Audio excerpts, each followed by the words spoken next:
install the driver's side Sprinter B-pillar, first you'll pull the factory foam out and you take the unit, seat it in the column, get it right behind the headliner, make sure your reveal is nice and straight.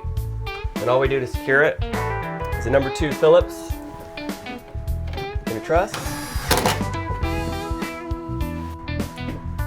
Now you have something to come over and terminate your ceiling to. Good to go.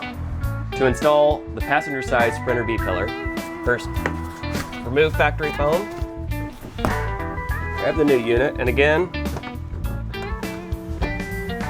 seat it on the B-pillar or on the column.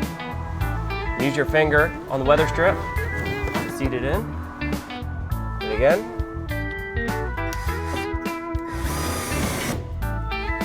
Self-tap right into the ceiling strap. To install the Sprinter overslider, simply take this flange,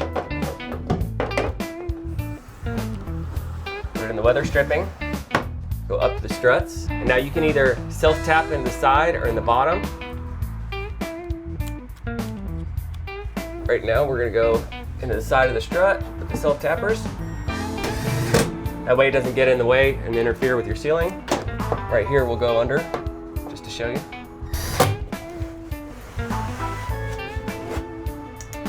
Good to go.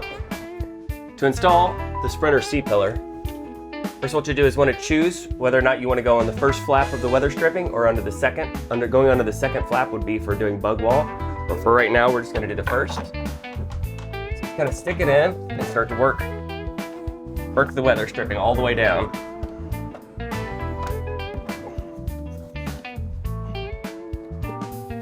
And the whole time putting pressure to the front of the van. We'll get that lined up with the overslider, and we'll simply fasten it. With some self-tappers all the way up and down. Yep, have a great place for your wall to come and terminate right at the C-pillar. To prepare to hang your Sprinter D-pillars, first what we'll do is we'll identify all the holes that need drilled out. There's 4 on top, 4 factory holes. The topmost factory hole here and the bottommost factory hole on both sides will all get drilled out to a 23/64. I like to put a collar on there to make sure I don't drill too far. And then go through and prime the holes, quality automotive primer. And then on all those holes, fill them with a 1/4 20 rib nut that is supplied in the kit. Let's get to it. All right, let's get started with the overhead. I like to go straight up, get it around the hinges. I have these 1/4 20 furniture bolts and a 5/32 Allen driver. Just get them lined up. Start filling the bolt holes. Now it's best to not take these to full torque until we feel like we've got all of them in.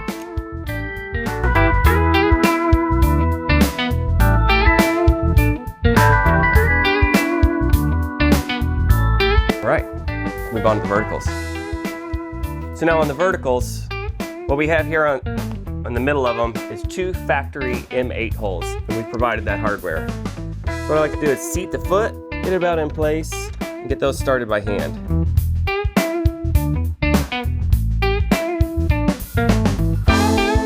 Now while leaving those loose, we'll grab our 1/4 20 and using the 5/32, we'll hit the top and the bottom.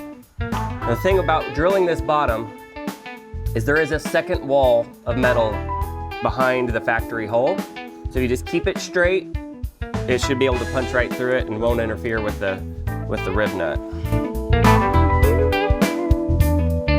All right, now we'll do the same for the other side.